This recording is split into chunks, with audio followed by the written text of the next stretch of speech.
G'day, sports fans. Thank you for tuning in to another episode of the Sports by Fry podcast, coming at you on a hump day. Happy Wednesday. Happy 1st of June. Happy birthday, Kyle Merritt. The Sportsby production is back up and running. JLo and I sit down to discuss everything that's happening in the sporting world. I think these Wednesday pods are going to stick. We're going to keep doing a regular Wednesday dish. Plenty of NBA final stuff to talk about. By the time you're watching and listening to this, there might be one game in the books. They start Friday morning, Australia time, and I am peaking. I'm excited for the NBA finals. I think we're going to be in for a ripper series. I think I'm siding with the Dubs, but I also think Boston's got the better team. So I'll be very interested to see how things match up in the first few games of the NBA finals unfold. We've hit pretty much the halfway mark of the AFL season as well. The AFL Fantasy buy rounds are in full swing. So JLo and I talk about how we're traveling prior to round 12 and what our trade moves are. A couple of rookie targets emerging as well. Hopefully Thursday night can be kind to fantasy coaches and we can get a couple cash cows. Then we did a little bit of a dive through the recent AFL results and looked forward to round 12 before we did another Mt Rushmore, looking at an AFL player that you would want to start and build your team around. So 4 pretty good picks by JLo and 4 pretty good picks by myself. So be interesting to see who agrees has the better Mt Rushmore. But like I said, plenty of stuff in today's podcast. So let's not waste any time and dive right in. The boys had a slight schedule change. We're now coming at you on hump day.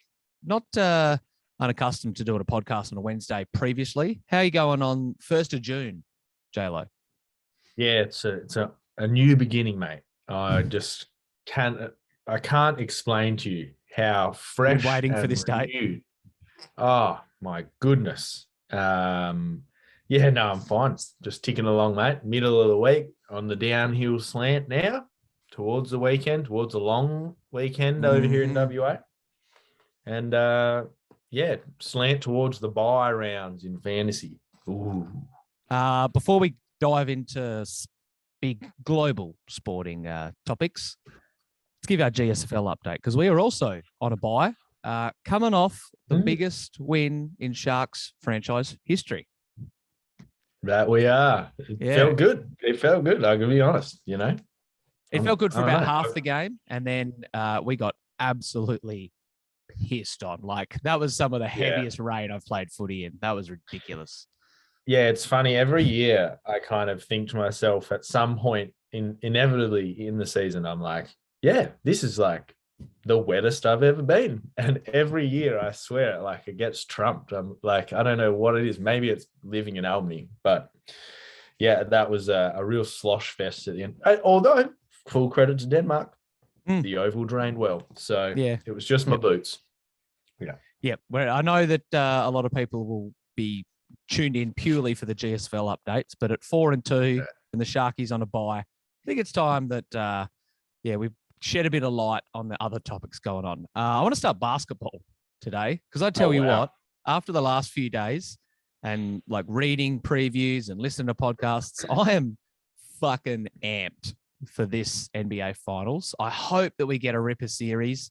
I think we got two really interesting styles of teams. Like Boston, you could argue, is one of the best defensive units, and that's what's probably jolted them up the standings and saw them surge to the playoffs. And then Golden State's obviously elite offensively. Weren't great in the regular season, but I think they're the number one offense throughout the playoffs. So yeah, I'm pumped. I don't really even know where to start. What's your initial thoughts on the NBA finals? Yeah, I'm still warming up. Yeah, doesn't excite me like tons. The matchup doesn't excite me tons. I think I'm just a bit sick of the Warriors. Don't really like Boston. I don't know. It's just two teams. I'm kind of like, whatever.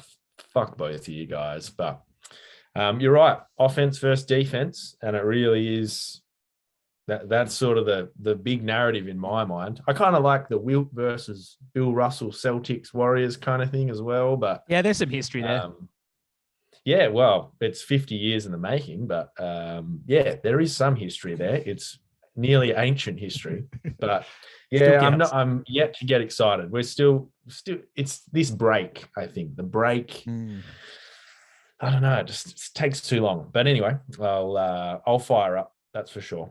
The worst part about the NBA playoffs, I think, is the fact that, we go from having 82 game season where there's on most nights like 8 teams playing plus, or like 8 games even.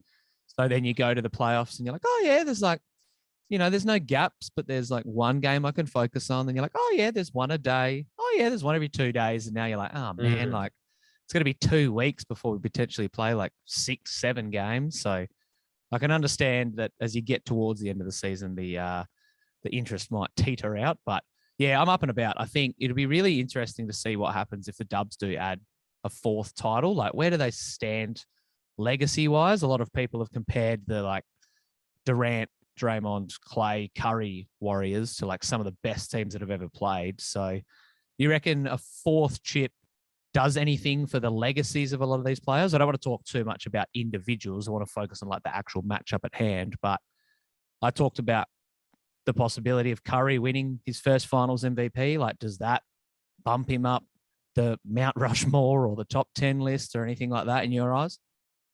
I wouldn't say so, honestly. Maybe it does, out of everyone, maybe a bit for Draymond, but I think Clay and Steph are already pretty entrenched in where they're going to finish, and like we kind of know who they are. Finals MVP for Steph.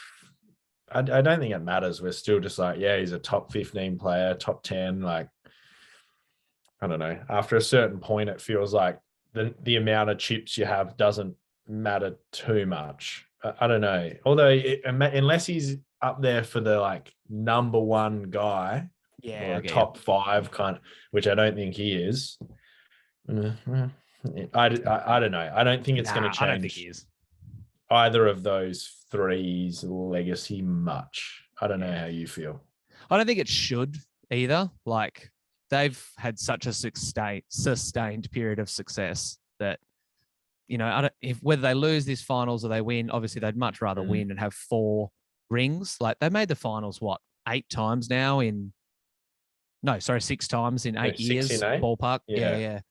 So, like, if Curry gets the MVP, awesome, but I don't think it's going to deter or enhance his legacy a shitload. I mean, it could. One of the other 2, I was going to say, one of the other 2 getting finals MVP might help them. That's what I was just going to say. I was like, it could do a different thing if like Clay went off and had 2 40-point games, or Draymond had a triple-double a couple of times, something like that. But Boston's actually the only team that has a winning record against Golden State since Steve Kerr has been the coach. Granted, they've probably only played twice a year for all those years, but I think, I'm obviously going to be focusing on what Golden State can do offensively against Boston. And I think the role, like Curry and Clay will probably get 50 between them ish. There'll be nights where they have more, nights where they have less, but the Jordan Poole factor is an interesting one.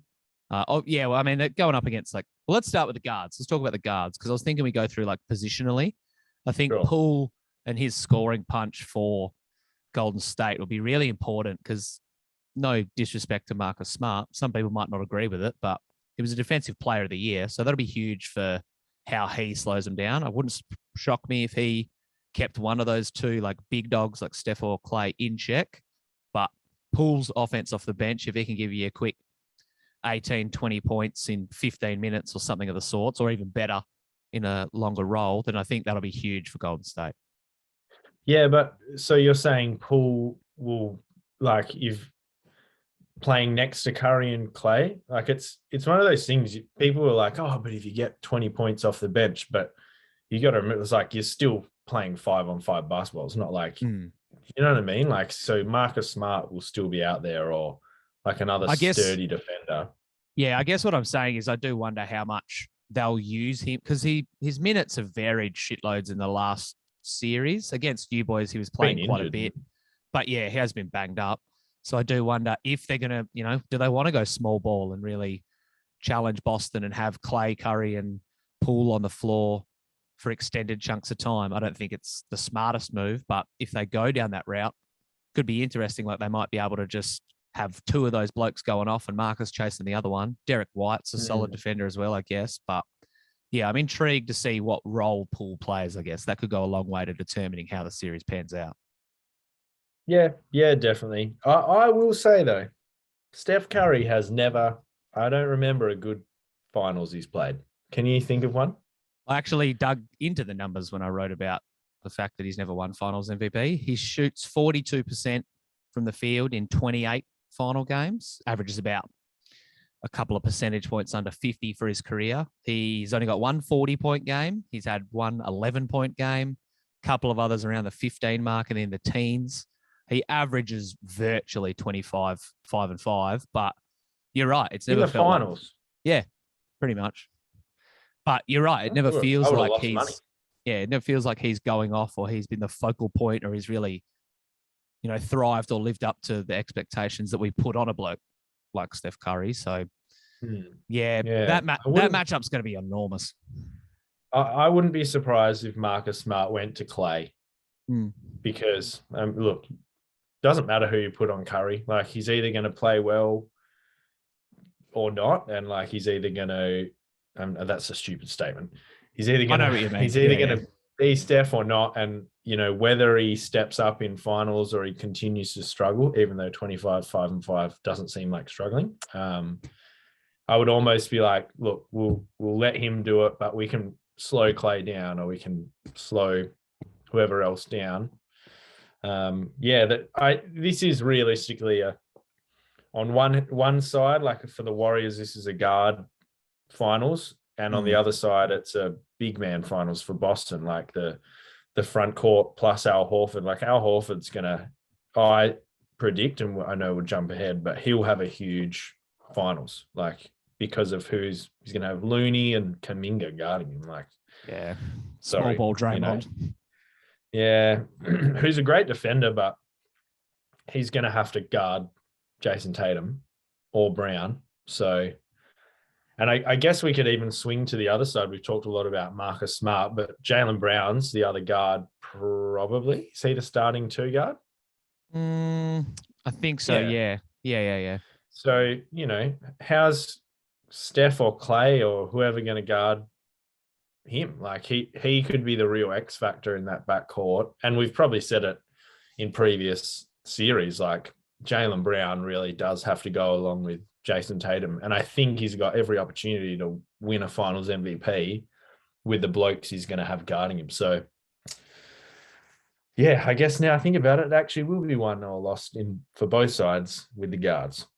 Yeah, we've kind of glossed over a little bit of Boston's offense versus Golden State's defense. Like that's going to be a huge factor, obviously. But yeah, that the whole Jaylen Brown, Jason Tatum like pairing has obviously like run its course for a lot of people. And they were like halfway through the year, they were flick one of them away. Let's upgrade. Let's do a trade. But it's cool to see the two of them like staying together and driving a lot of the success. You're right though. Al Horford's going to be big for Golden State from a matchup standpoint. No offense, Kevon Looney. I don't think you're going to be dictating terms a lot. Rob Williams, he was pretty banged up against Miami and has been for the whole playoffs, but if they can get 20 minutes out of him and he's wreaking havoc on defense. I think, honestly, top to bottom, Boston has a better team. Yeah, I agree. They do. Golden State has shown that they can win on the road, but Boston's also been a pretty good road team. Like they closed the last two series out on the road in Miami and Milwaukee, like two pretty daunting tasks. So, yeah, I've said it a couple of times. I think this is going to be a ripper. I'm going to be watching heavily that guard matchup. But again, the wings, like you said, Brown and Tatum clearly have the advantage in that area. I mean, it's funny that Andrew Wiggins is an all-star starter, yet we haven't actually said his name 20-ish, 15 minutes into the podcast talking about the finals. So, joke. Yeah. Like he could have his cameo in his moment and a big dunk on someone, but I'm just not a huge believer of Wiggins being a factor. He's pretty important for Golden State. Like if they can get some corner threes out of him and he's, making stops on defense, playing his like high energy role at his like ceiling, that'd be a huge boost. But I still think that Boston has the advantage on the wings. And I don't really know, like you probably said Wiggins or like you said before, Draymond to Tatum, one of them for the entire game. But I still think Tatum will probably have 30 against those dudes. I reckon the first few games, maybe not. I reckon Draymond is the smartest player in the league, probably, like at least defensively. And I reckon Draymond will have been sitting there in the lab with a little scrapbook of every superstar that he might guard. Like, even like 20 games ago, he's like, well, we look like we might have Jokic. All right, what am I going to do against him? He'll have a plan against everyone. And like, I always go back to the Nuggets because I sort of watched them the most. Like, it took Jokic probably 2.5, 3 games to figure out what Draymond was doing and how to capitalize.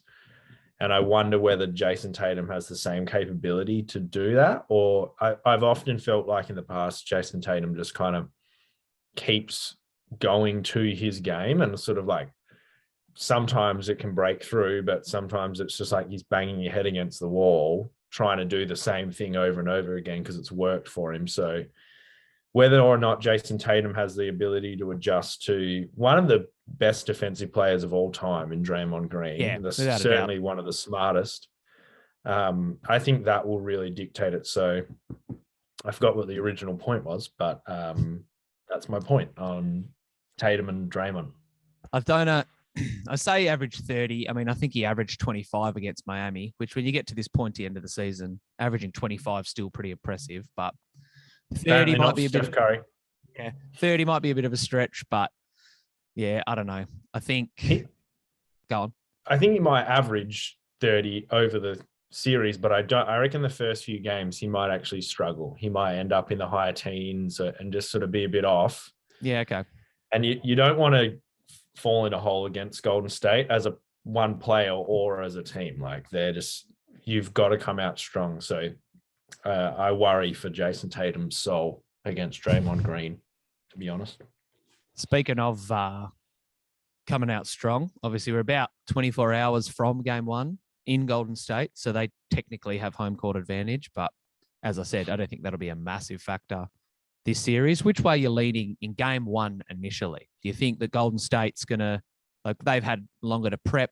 Obviously, Boston went through a pretty grueling series against Miami. Do you think it's going to be close? Do you think Boston will hang in and then fall away? How do you reckon things will pan out? I suspect Tatum will struggle, and the Golden State sort of they're like Showtime, you know what I mean? Like the Showtime of Golden State, the spectacle that is Golden State, the juggernaut that is the Warriors, might sort of just knock them off the court in game 1. So I'm thinking like might be a 10+ point win to the Warriors. With that said, I'm not sure if I would pick the Warriors or the Celtics. I'm sort of line balling there, but I think the Warriors will win game 1. And I think it's pretty much down to that Draymond versus Tatum battle. And I think I've got a lot of faith in Draymond, even though he's a bastard on the basketball court. He's good at it. So tell you what, now that I've been separated from him for a few years as a Cavs fan, I can actually like really appreciate how good he is. Because initially I'd just be like going off at him for bitching to the refs. And then of course he would knock down like the back breaking 3. So I sports hated the bloke for a big chunk of time. Still do, a little bit deep down, still do. But yeah, he's a legit future Hall of Famer.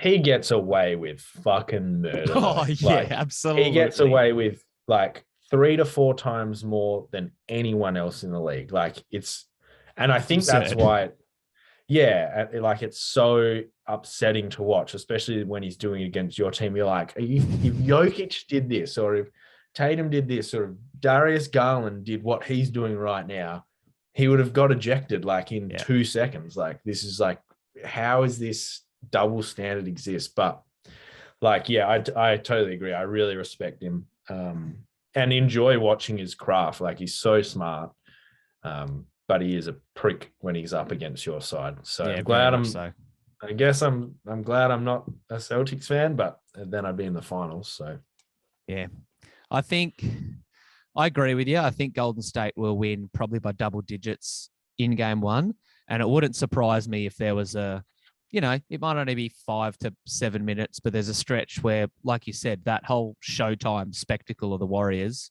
is just like at its peak. One of both of the Splash Brothers are hitting threes. The arena's going off. haven't been to Oracle, or what's the new one called now? It is Oracle now. Oh, is it? What was it before? Oh, no, Chase. Sorry. Chase. Chase. Right.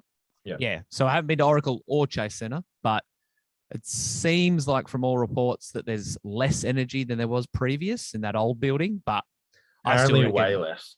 Yeah, I still reckon that the Warriors fans will be up and about. They've been chomping at the bit to get back to the finals. They've got a healthy list now. They've been here before. I reckon that, yeah, they'll run away and win game 3 in pretty convincing fashion. But I don't think it'll dictate how the series goes. I really think, similar to what we've watched in the past 2 Boston series, I think we're going to have a bit of a fight on our hands. People punching left and right.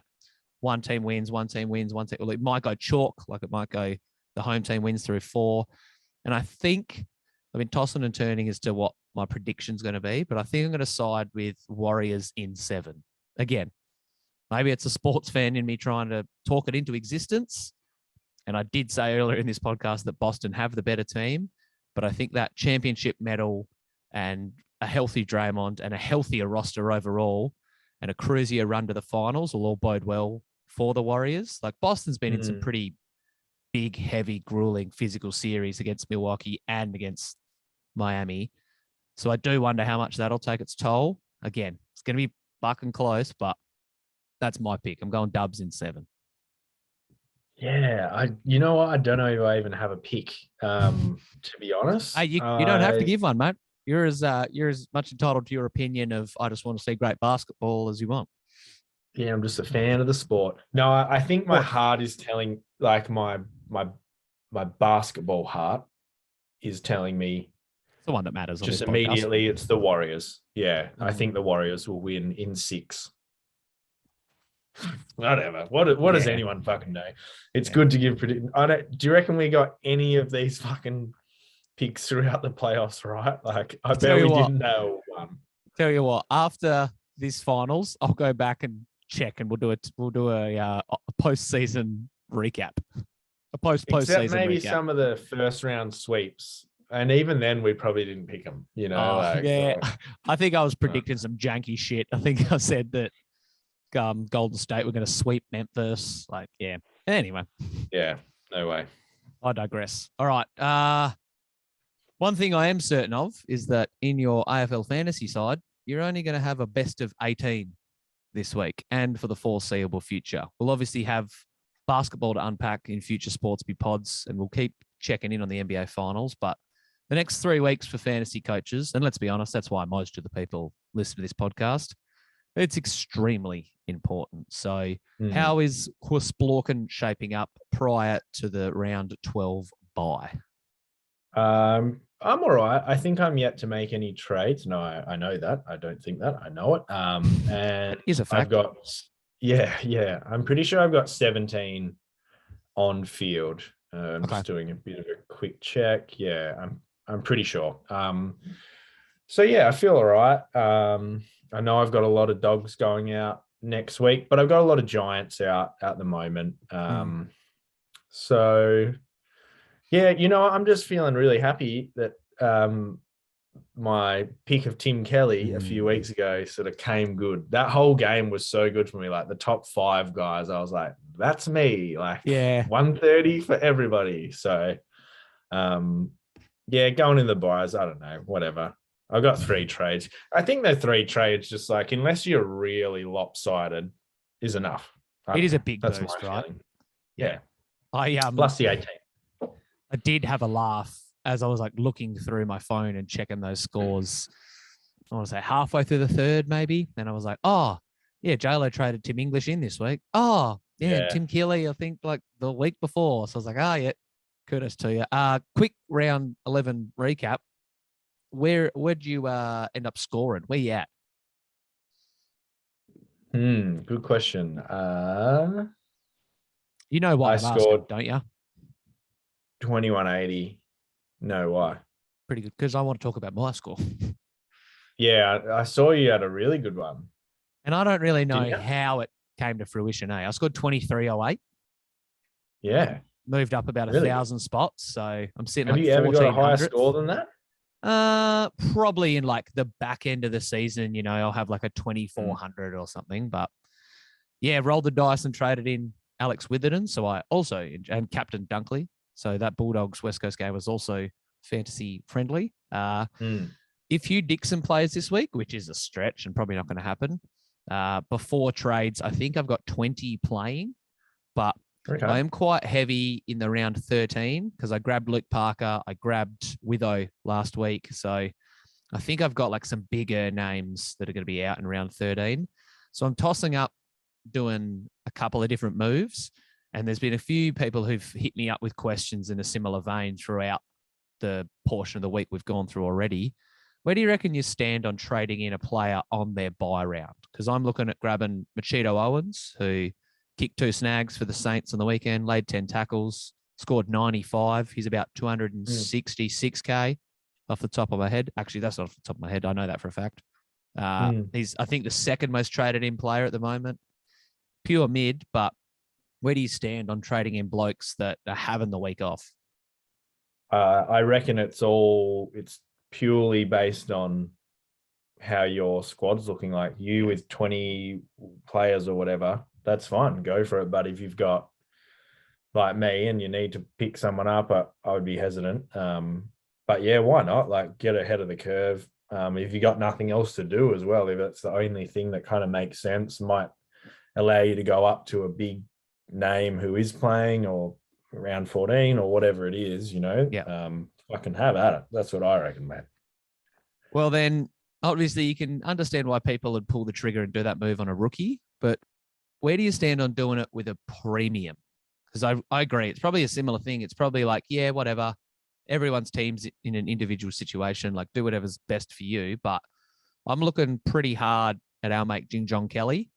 And I can just get to him if I get a couple of other dominoes that fall right. I think Matt McGuinness from North is an expected debutant. He's 190K defender forward. Patrick Parnell, who was picked in the mid-season draft last year from Adelaide. He's a 190K defender who's been named to play. So there are some cheap rookies out there if I'm just chasing a score and I need the cash to go up. But it's very different grabbing someone like Owens and doing another move for a playing dude compared to grabbing Kelly. So probably agree it's probably a similar answer, but how do you feel about trading in a premium on their buy? It doesn't make as much sense to me, to be honest. It's a bit of like, why wouldn't you just do it next week? Maybe sort of be smart with your money.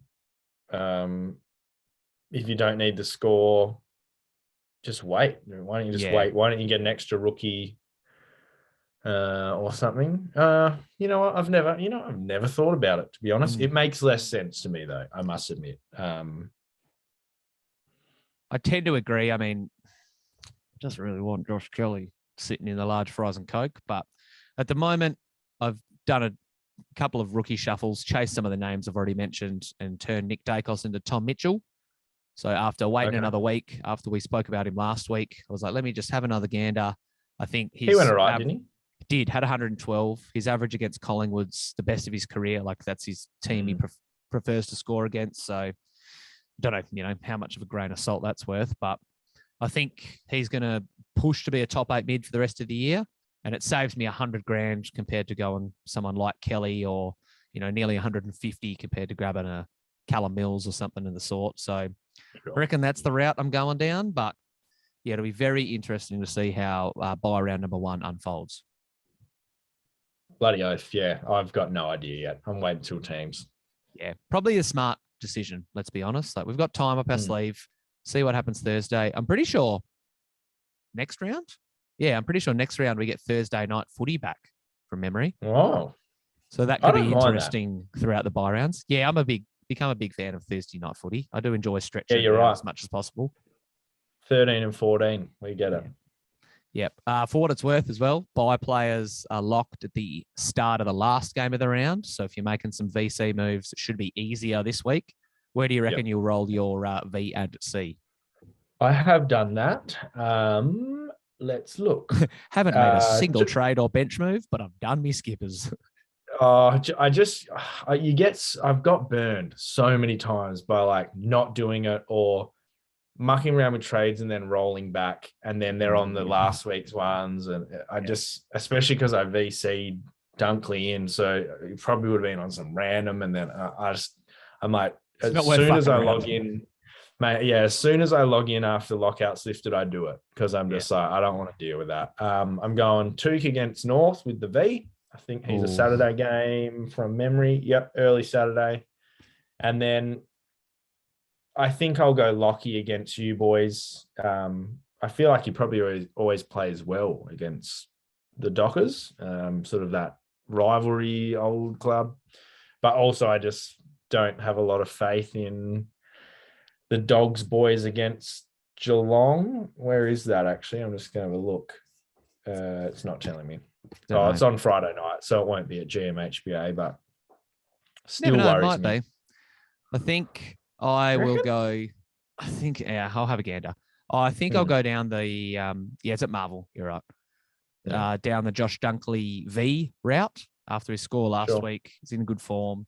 I think he's only gone under 100 once this year from memory. So I'll take that. Good. I also think they're going to win that game, but we'll talk round 12 in a bit. I think if he fails, I might roll the dice with Maxi Gawn going up against Sydney. Like they don't have great recognised ruckman. Petey Laddams and Tom Hickey, I think, still kicking. But I haven't fully decided. What's his name, Laddams? What we were saying last week. Can you remember? Oh, Jilgy Laddams. Big Jilgy Laddams. Let's bring that in. Jilgy Laddams. Might have to give a shout out to Jilgy Laddams moving forward. But up Jilgy. I don't think he'll slow down Max Gawn, but it's been a while since Big Maximus has had a massive score. So that's also a bit the back of my mind. Like, I'm hoping Dunkley just goes well on Friday and I can just tick off. I might honestly take like a 1-11 this week, considering that's the buys. Bloody oath. Yeah. You get triple ones. That's me benchmark for the next 3 weeks. I'm pretty glad I've got Took playing North. I feel very confident. That's nice. BC, that I feel good. I don't feel good about any of the other ones though. I'm concerned. So can't Took. Let's go. All right, we're doing this in a bit of a weird order, but let's chat some round 11 results because we obviously talked a bit about the Swans Tigers, and that turned out to be a pretty ripper game. I know it was last Friday, so 5 days ago feels like forever ago. That's right. Yeah, it feels like a lifetime ago. It does. What do you think of the whole Chad Warner 50 after the siren saga? Do you reckon, in short, the umpires got it right?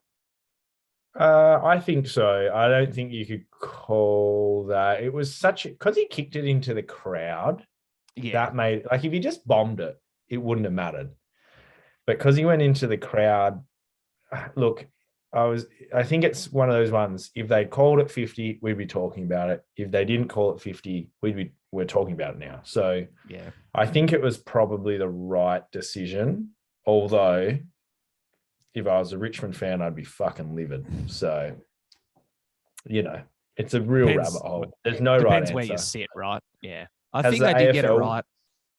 Yeah, have they come out, the AFL? I'm pretty sure they did, and they said, like in the spirit of the game, that was the right call because I can't remember their justification, but they made a solid argument as to why that was the right call, and I kind of agree with it. I think he wasn't doing it to waste time, and you think about it, if that happened in a game and the siren didn't go, like if he had have played on from that area and kicked it forward instead of into the crowd, like it might be 50, but he could have almost argued that he didn't hear the whistle. Like it was pretty close to in play.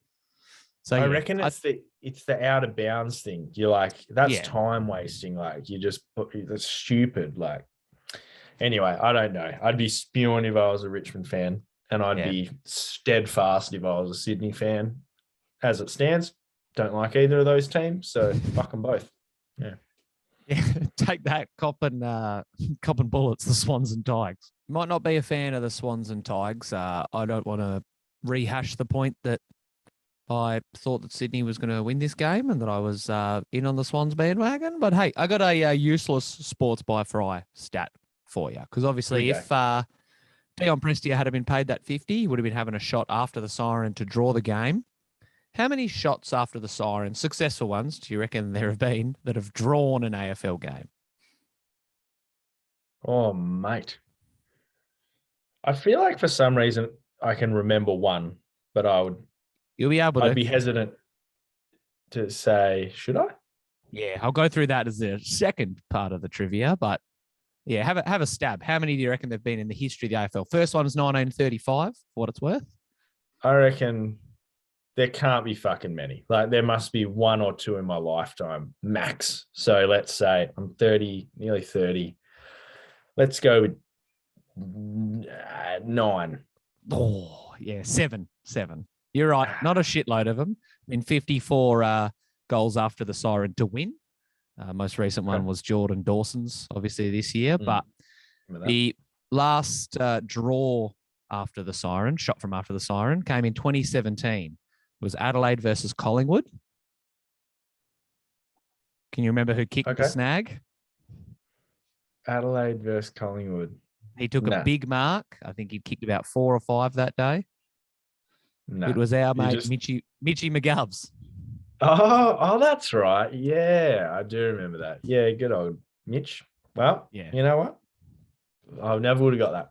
I didn't think you would have, but yeah, there you go. That's what the listeners come for. It's just a little bit of rare insight that you wouldn't get anywhere else because no one else gives a fuck. Why don't you ever post those on Instagram? I do sometimes, but not all the time. Yeah. Anyway. All right, more round 11 results. We talked about the Hawks and Swans last week. Hawks and Suns last week. Didn't see Gold Coast running over Hawthorn by as much as they did. And their stretch home is pretty good. They only play Brisbane and Geelong at the moment in the top 8. I think they've got a match with Port Adelaide, who could be in the top 8 by the time they clash. But, 2 games against North. They've still got Adelaide, Essendon. They might have Hawthorn again. So with that in mind and the fact that they're not in the mix, I wouldn't say, but after their first half of the season, do you reckon this is the year that we see the Gold Coast Suns play finals? I reckon there is a chance. This is a really hard. Yeah, this is a really hard season to gauge, to be honest. So I would be hesitant to say yes. They're 5 and 6. There's some of the teams who are still outside. The Doggies just jumped in, right? Yep. The Power still outside. Yeah. All right, let's play this hypothetical game. So we'll go through and we'll forecast the rest of their season, right? So they got North this week. Yeah. They'll be 6 and 6. Then they got Adelaide in Queensland. Give them a win there. Yeah. Give them a win. Yep. And then you got Port in Adelaide, so we'll give Port a win there. So they're 7 and 7. Collingwood in Queensland. Yeah, Tuke Miller will have 45 touches that day. Go on, give him the win. Bookmark that one. Richmond in Queensland. Let's say no. Yep. Okay. 8 and 8. Essendon in Victoria. I'd back them. Yep. Then we got Brisbane at the Gabba. See you later. So what's that? 9 and 9.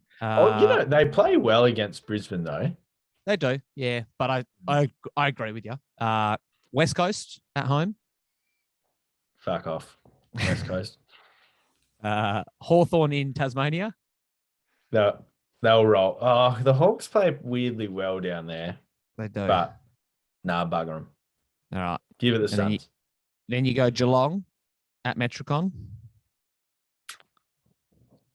It's one of those weird ones. Bit of a let's go Geelong. And then their last game is against North at Marvel. So you'd expect them to win that one. That gives them 12, maybe 13 if there's one or so that we flip. And usually, what's that? That'd be 13 and 9 or 12 and 10. Be right on the cusp. And there's a couple of them that, could go either way. We were generous with some and don't expect them to upset any of the other teams. But I reckon 12 wins is about where we'll see them finish, which could be enough to scrape in. But so what you're saying is there's a chance. There's a chance. After all that, there's a chance. Yeah, but I don't think it's going to happen. No, I reckon they'll just miss out. But I hope they make it over some of those other teams. Fuck them all. Actually, let's make this. If it's not West Coast, I want it to be Gold Coast. So Yeah, I don't know I'm if on I the can coast. fully endorse or get behind that take. But, we might be waiting for a while for another flag at Fremantle. We've had some down years, but maybe, just maybe we'll catch lightning in a bottle after and ride the momentum from what they did on the weekend. Because I tell you what, that might be the biggest win in Frio's history. Like, there's bigger finals wins, but to Yeah, I was gonna upset say. the reigning premiers who have won like 17 or 18 in a row, they were down by 25 at halftime. And like to not just win by a couple of points, like they won by like 6 goals. It's right up there. It's right up there with the biggest wins in Dockers history, I reckon. Calm the fuck down, Freo fan who's been robbed of any joy.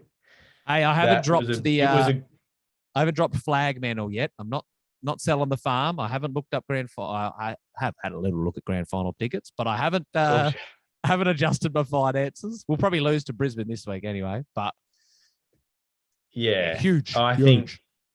think I wouldn't say it was a huge win in their history. It's just like it's like round 11 in round 11, like against like a Melbourne team that was always going to win. It was a great win. Don't let me take anything away from it. Stephen May going down is pretty big though.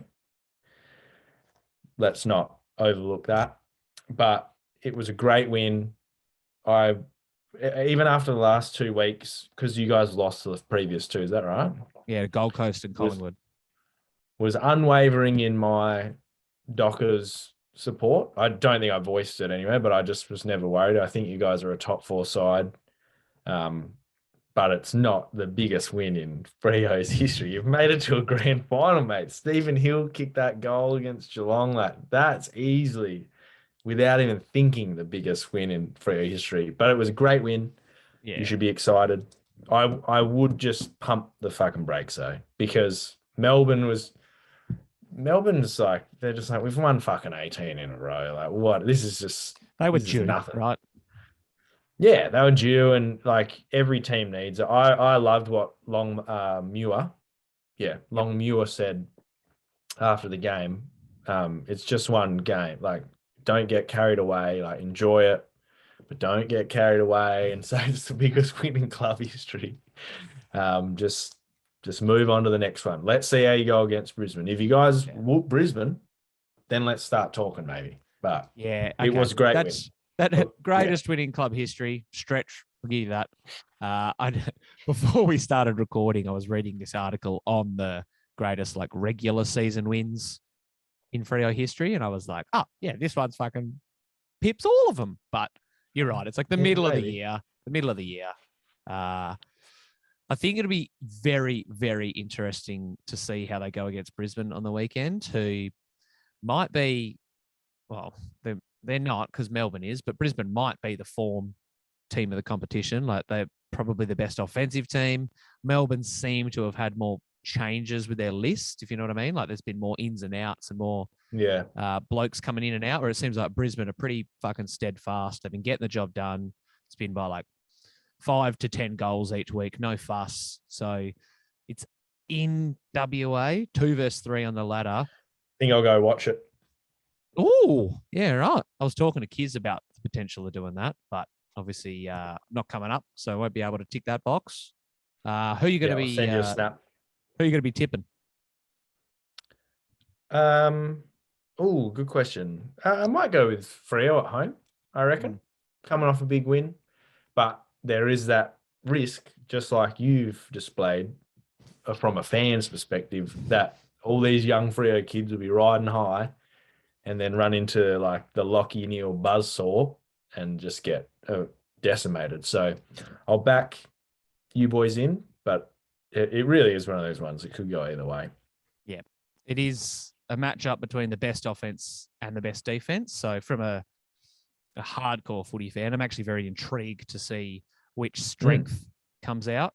Similar to what we talked about in the finals, though, I'll be interested to see how Freo score and how Brisbane defend as well, because I don't think Freo kicked 11 goals from like 15 or 12 inside 50s, something against Melbourne, like just blitzed them.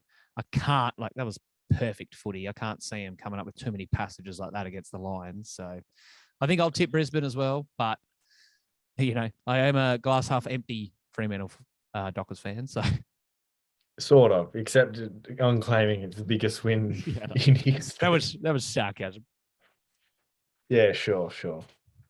Other than the Brisbane and Freo game, there's another one that I've got my eyes set on, and I've had a bit of a not a dislike, but I've been starting to sell my Geelong stock. Didn't have much of it left, but we talked about it. I can't remember if it was last week or the week before. I do wonder if their premiership window is closing or is almost closed.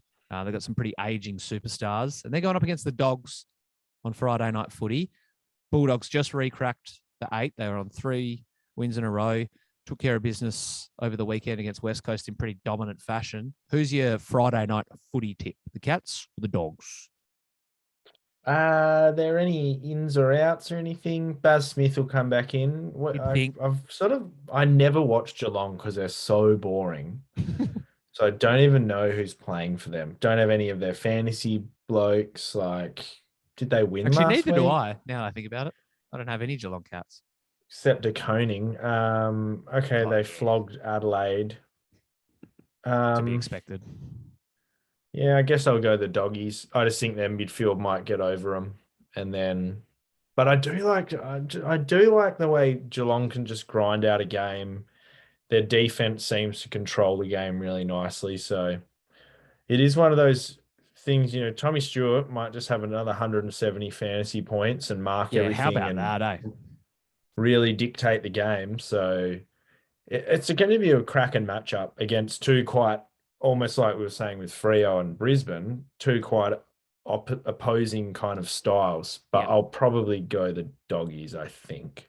Yep, I'm with the Dogs as well. I picked them in the preseason to win the flag. I think they got off to a pretty bumpy start, and they're starting to find their mojo now and click.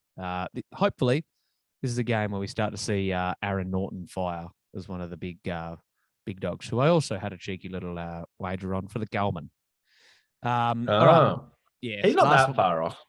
No, he's gone all right. He's gone all right. Last one I want to talk about is potentially Carlton and Essendon. And I'm highlighting this for a couple of different reasons.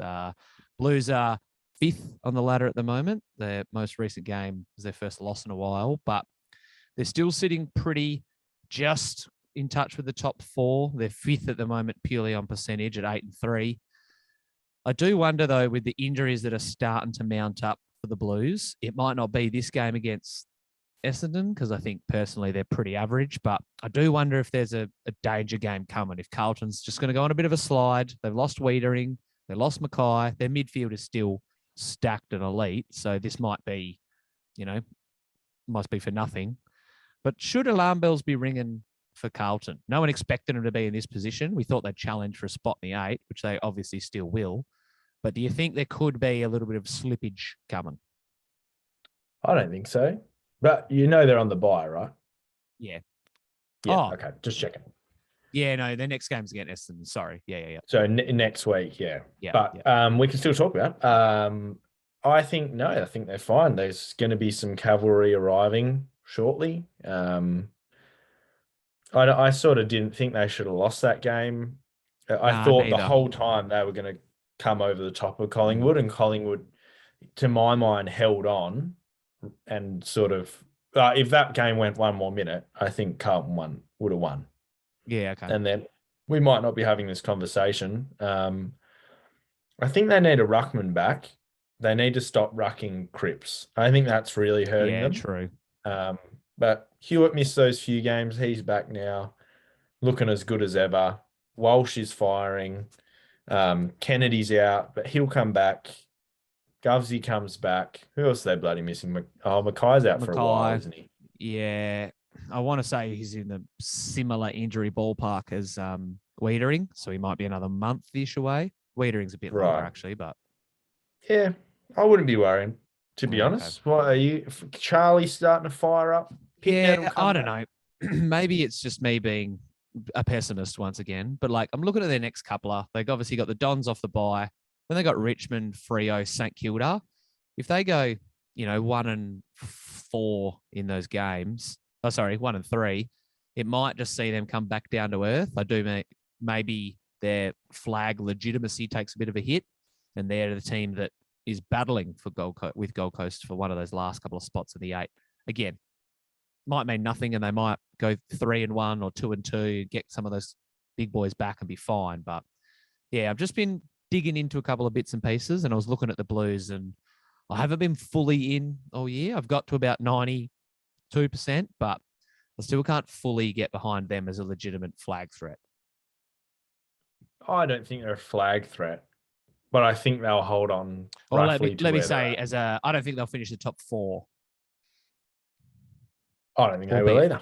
It'll be a threat for. But I think they're a comfortable finals side. I think they're sort of 5-6. I reckon they'll be right. Yeah. See how they go. They obviously were one of the clubs to take part in the mid-season draft, which happened a couple of hours ago. They went out and grabbed another key back who should help them out, ex-Roo Sam Durden. Looked into much of what West Coast did with Jai Cully. I looked at his highlight package, roughly know his measurables, jab it up your Wundy. I don't know. Yeah. That's all I know about him. Yeah, that's about all there is to know about him. Couple of fantasy blokes to remember the name of. The bloke who landed at Collingwood, Josh Carmichael, will probably enter the system as a 190k mid. He averaged 105 fantasy points from his games in the sample, so he's one to keep an eye on. Who else we got here? Will Hayes. I doubt he'll recrack AFL level, but he's the bloke who was on Footscray's. He was in Footscray's VFL team, got promoted to the Dogs, played a couple of games there, and then Carlton basically pounced on him at their VFL side, and they've done exactly the same thing, promote him to the senior list. So if pieces go down, or we see, Matt Kennedy's out for longer, or they need another bloke in the engine room, he could bob up for a game or two. Jai Cully, the West Coast bloke that we just touched on, he's got a pretty good fantasy game. Like, he pushes forward, kicks goals. I don't know if West Coast will throw him straight back into that midfield, especially if you've got Sheed, Yowie starting to get fitter, and Shuey to go back in. I don't know where he fits. He might. He's only 19 though, so I think they'll probably have a longer term outlook. Massimo D'Ambrosio, something like that. Went to the Bombers. Should be a running defender. He could be interesting and might get gigs early. Who else we got here? Ruckman for Hawthorn. Max Ramsden, probably a longer prospect. That's about it. Most of the other blokes are pretty irrelevant, but I was hoping that we'd get a Ruckman or two that could be fantasy relevant. And there's a couple of good blokes there that have got like good scoring pedigree, but you want a Ruckman? Oh, just a basement Ruckman. Someone to chop like a Sam Hayes out for or something, Yeah, right. Yeah, I got Ruckman out my ass right now, mate. I tell you what. You got all the West Coast blokes? No, I've got Darcy Cameron, Tim English, Braden Pruce, and Rowan Marshall. Like, I just after the buys, I'm gonna have to start axing some of these blokes. In all honesty, So I'm a bit jealous I can't join you on the English train. We know how important Ruckman are. Good segue into our final sportsby topic for this podcast. It's once again time to do a bit of a Mount Rushmore. I'll be honest. I was feeling very underprepared a bit earlier. I was like, I put a bit of like time and effort into this, but man, I haven't really thought about like where I'm going to draft or who I'm going to target. So gave myself another 10, 15 minutes of prep. I'm raring to go. Today, we're going to draft the current AFL players that you want to build a team around, keeping in mind that we want to pick blokes that look good on an Instagram graphic. And so I had a question about this. Is it, how people get, I guess they'll probably read it and look at the 4 blokes, but it's kind of almost a weird one because you're going to pick a bloke and then be like, all right, well, who would be the next bloke I would build around? So you'll sort of see these 4 blokes, and some people are like, oh, there's no forwards, but you're like, I've got the 4 best midfielders or the best. Do you know what I mean? Like I'm sort of a bit unsure about that. Might even need to. Is it a unit or is it all individuals? Nah, all individuals. So you're not drafting. You're not having 4 picks for one team. You've got 4 picks for 4 teams, if that makes sense. So like you're starting from scratch, but you've got the 7th pick, and I don't know, someone else has taken the player you wanted pick 2. Okay, rightio. I'm good to go then. All right. for those who have not been paying attention, managed to chalk up the dub last week. So you are now the proud owner of the number 1 overall pick. Record, I'm sorry to inform you, slips to 2-1, but I'm still sitting at 1-2, so it could be worse. Only because people don't know the fuck Elgin Baylor is. So I even found a sick photo. I was like, oh, that's the best Elgin Baylor photo going around. Got no excuses. They need to put some respect on his head top. But anyway, I digress. I've got the number 1 pick. A lot of ways I can go, but I think it's one of those ones. Sometimes you just got to pick the best player in the game, and this bloke's 26 years old. He's like, I feel like just quite clearly the best player in the game right now, and has been since the granny. And I think probably will be for the next 2 years, 3 years. And you're probably going to get 5 years out of this bloke, Chris Petracca, as I like to call him, on my Mount Rushmore. Come over here, Chris. Start me team off. Just get me going in the guts. Yeah. So, yeah. I think I'm going to agree with you. I would take Christian Petracca in that spot as well. I didn't realize he was 26. Has he already had his birthday this year? Yeah, whatever. You know, even if he is 26, you still probably got another 7 years of prime Petracca or like an elite level player.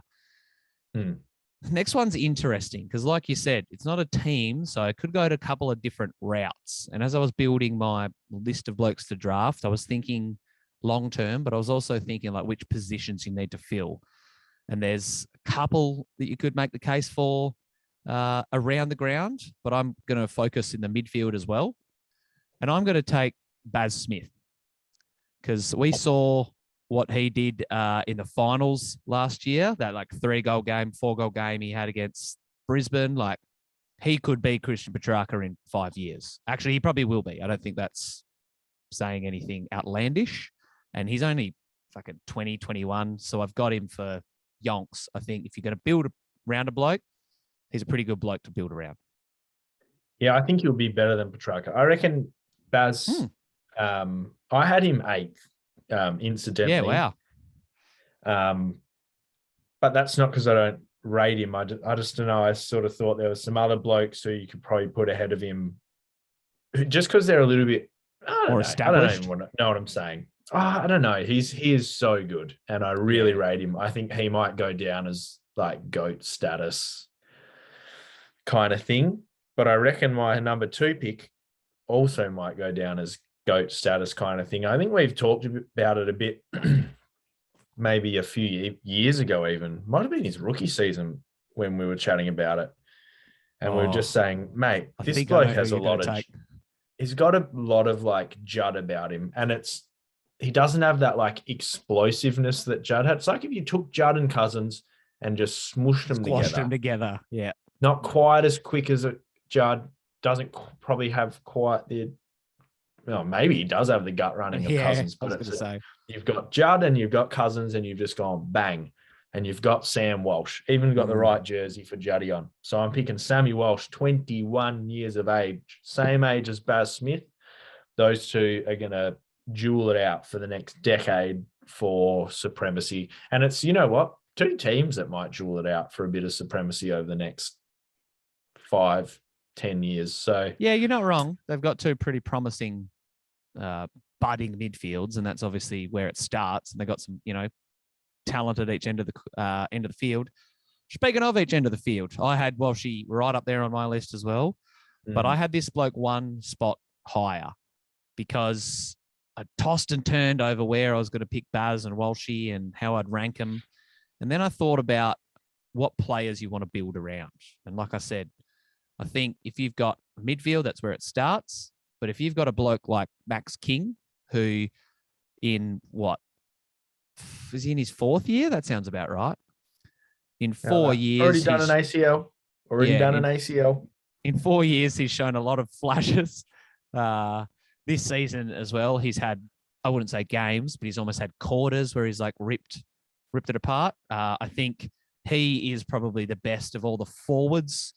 If you were going to build a team around, you could make the case for a couple of others, but I think with the floor that you've got from him, if you were taking him now and you were going to lock him up for another half a dozen to 10 years, I think, you could argue that you probably don't need to invest too much into other tall forwards. Hopefully he doesn't have another knee issue, but, you can just plonk a team member next to him and still be in the top four. So I think Max King will be my second overall selection.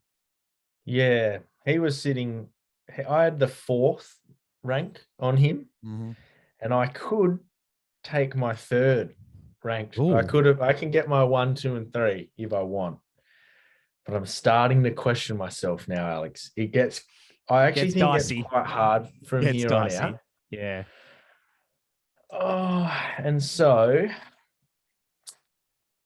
I don't know what to do here. I'm not going to get a defender. You going to pick any defenders? I don't think so. Nah, there's a couple of honourable mentions, but maybe with my last one, I might throw a dart. But the bloke I'm looking at, probably not. He's probably a bit over the hump. Or not even over the hump, but yeah, anyway. I think... Hey, there's no shot clock. I don't want to... Talk me through your thoughts. Take your time. Yeah, I don't want to go another 26-year-old, because there's a couple of guys who we love on our fantasy teams that we could pick 26. Tuke Miller, Jack Steele. You could pick either of those two. Easy. Haven't ranked them. I don't think I'm going to go with my 3rd selection. Okay. Or am I? No, I'm not. Okay. Clayton Oliver was my number 3 ranked guy.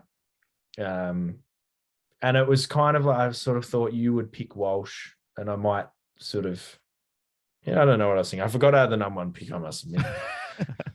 I was gonna go Oliver. He's ranked number 3. But I don't think I'm going to do it. I think I'm going to go Tim English. Yeah. Okay. Yeah. Good pick. Because look, Oliver might be there with my next pick, but if not, I can pick. There's another bloke. So I feel good. I can pick that guy. Who I'm not going to say yet, but yeah, I don't know about the forwards. I feel like Tim English, we've said it. He's like he's a massive guy, and he's as smooth as a midfielder. He's really come on this year. So absolutely. 24 years old, Tim English. Yep. My midfield looks good. Some may say Dean Cox 2.0. Those people might be laughed out of the room, but not out of our room. I'm buying all the English stock that I can get. I'm actually spewing I can't get him this week with my fantasy trades, but can't have them all. All right. Well, okay. English was next on my list. I'm glad I took him then. Yeah, I was going to take him. But now it starts to get tricky as to where the age factor comes in, because there's a couple of blokes who I'm looking and I might be banking on a bit of upside. And then there's a couple of other boys who are a bit more established. And I'm thinking 2 picks with this one. Like I'm thinking who I'm going to take next as well. And he was next on my list. He was sitting at 5. And I'm going to take the bloke who I think at the moment is in the position to win the Brownlow medal. And that is Clayton Oliver. Because I think you can make the case if he's not playing with Petracca, or like, imagine if he was in a midfield and getting the similar shine to like a Cripps, right? Like he was the star of the show. I think the fact that he plays with Petracca probably helps a bit because you can't tag both of them. But yeah, I think he is arguably the best ball winner in the AFL today. Like Tom Mitchell, Lachie Neale, McRae, you put all of them in the convo, but I think Claytos is right up there. He'll be named in the All-Australian side on the ball, probably next to the bloke you took first. But yeah, Clayton, come on down. Oh my God. I don't want to just pick a midfield, but it feels like you'd be irresponsible to leave a lot of these blokes. I think I'll take a midfielder with my last pick for what it's worth. Unless you take it. All right. Oh, man. All right. Well, I'm not going to pick this bloke. So, like, Darcy Parish was very strongly considering. Honourable mention for me, yep. Oh, it's between 2 guys. It's between a forward, actually, and a midfielder. Oh, okay. And Oh boy. I've already got 2 elite midfielders. Yeah, so talk me I'm through going to go your. this bloke. So you got Petracca, Walshy, and Tim English. Yeah. Yeah. They're pretty good, like ones to build around. Yeah. Yeah. And look, any of these picks would be like probably right answers. But they're all a little bit boring. Let's be honest. None of it. Is just Clayton Oliver excite you as a footballer? No.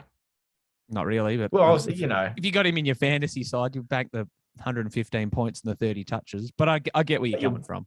Watching him, does he excite you? Petracca's I wonder honestly if you're maybe going the down only the route bloke. that I was thinking. Petracca and Smith are the only blokes who probably really excite you so far picked. Yeah. Walshy, boring. He's actually a boring fucking player to watch. He's fucking good. He's a winner. Boring. And I was going to go, this bloke who I was going to go, I'll say his name because I'm not going to pick him now. He's fucking boring. Andy Brayshaw. He's boring. He's fucking good. He's 22 years old. Like the future is, I think it's Baz and Walshy's, but it might be his as well. Like he might be right there. But I'm going Shea Bolton. Yeah, nice. I thought that's who you were talking about. He's on my list. Yeah. Shamey Bolton. I'm going to go Shea Bolton just because I think like out of all these blokes, he's the one who's got a bit of like pizzazz and can like, he's actually probably the closest thing I've seen to Cyril since Cyril. Fair point. He's 23 years old. That's actually a fantastic call. I rate that one. Yeah. I think he's coming into his own. He runs through the middle. He goes forward. He's dangerous at all levels. Shea Bolton. I think he'll look good on a graphic too. I don't know. That's what I'm thinking. I don't know. Do you want me to get his hanger, like the mark that he took against Geelong on the graphic, or just find another one? You better give him one of those. You better pick the hanger. Yeah. Okay. Yeah. I agree with you. Bums on seats factor. He is right up there. I wasn't going to pick him, but he was definitely within these next couple of picks. Aaron Norton also cracked the honourable mentions, but not even on my lists. I think outside of Max King, there's probably no other forwards that I love. Matty Rao. Two blues guys. Mackay and Kerno 25, Mackay 24. Not really. Maybe I'm still a Blues hater, but not over the blokes that we've all listed and named earlier. I feel like if we were doing a second Mt Rushmore, that's the area they'd be. Matty Rao. I did have Sam Taylor and Jacob Wiedering on the list, but I'm probably not going to pick either of them. Wiedering is tempting, but I'm now tossing up between the boring Andy Brayshaw from a personal fun factor. Yeah. Or another number 2 pick who's a couple of years older than him. But I feel like if you're building a team around a player, this bloke has shown that he can go forward and kick a couple goals when we've had absences like Toby Green. He's done that in the past. Now,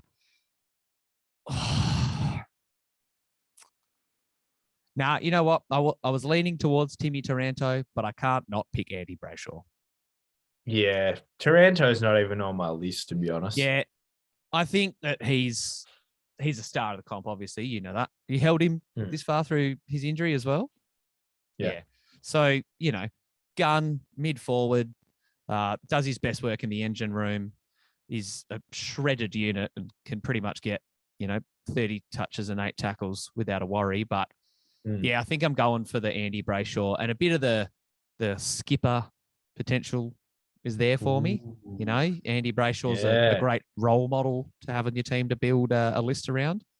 Okay. So I think it's a bit boring. Got a couple of midfielders chewing up my 4 spots, but I'm not unhappy. I'm happy with the quartet that I walked away with.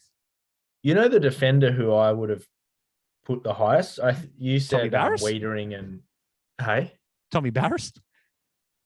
Oh, he probably deserves a little bit. He's that good. He just sprung to mind. Yeah. Did you say Taylor and Wiedering? Yeah. I also had Harris Andrews, only 25, and he's elite. Oh, I Darcy had Moore's his name down, but got rid of it because I thought he was way older. Nah, he's 25. Darcy Moore only 26, but the defender that I would actually be the most inclined to pick, 19-year-old Nick Dacos. Oh, yeah. Okay. That's an interesting one. I did consider it. But no, I feel pretty happy. Petracca, Walsh, English, and Shea Bolton. Pretty excited. These are two very even units, if you ask me, as to blokes that you want to build a team around. I like the uniqueness of going down a Shea Bolton route. I guess that's what I was kind of thinking about chasing with Tim Torrance, but cut from a different cloth. So, yeah, I'm not unhappy. Yeah. Yeah, we'll see. We'll see how this goes. So who have you've got Oliver, Brayshaw, Baz, Smith, and Max King. I just wonder who's got like the more popular teams. I got the Richmond vote with Shea Bolton. I've got the Melbourne vote probably over you with Petracca, favourite son. Got the might have the doggies vote. The doggies would be interesting. Maybe split the doggies vote, and then what is it? The Saints versus the Blues. I got the most important vote though. I got the only player that hails from Western Australia. Yeah. So I've got the Fremantle vote. Do you have a lot of West Aussie listeners? Do you reckon it's a majority? Tons of them, I would say. I think I actually looked into my analytics the other night. I think on average about 2/3 to 3/4 of the people that listen to this are Australians who listen to it on their iPhone through Spotify. So there you go. That's how in-depth the analytics get. Oh, okay. Fucking no shit. You know what? I can't believe. Yeah, I know. I was going to say, you could have told me that. I can't believe it's only 3/4 Aussie. Oh, no. Where do the rest come from? Nah, man. We go global. We're big. We got big US following. A couple of the boys still in Canada giving us some props. Big in the Philippines still. Yeah, going off in Tunisia. Yeah, sports by prize going global. Oh, after that draft, I'll tell you what. Yeah, that'll put some. I was going to say bums on seats, but that's not usually what you covet with a podcast. So that'll make people rush to get their AirPods. Yeah. Some pods in ears. Yeah. All right, bloke. I reckon these hump day sit downs will occur regularly. We'll pivot now and do a Wednesday pod each week. So we'll have footy to unpack, footy to preview, fantasy to talk about. And by the next time, I'm thinking we'll be about halfway through the finals, Ish? Oh, fuck if I know. Don't they have 2 games? We might only be 2 games in. Friday, Sunday, Tuesday. Yeah, 2 or 3 games in, probably. So yeah, that is sort of halfway. Yeah. Yeah, cool. All right. Thanks for sitting down on this Wednesday, JLo. We'll catch you next week. Catch us on YouTube.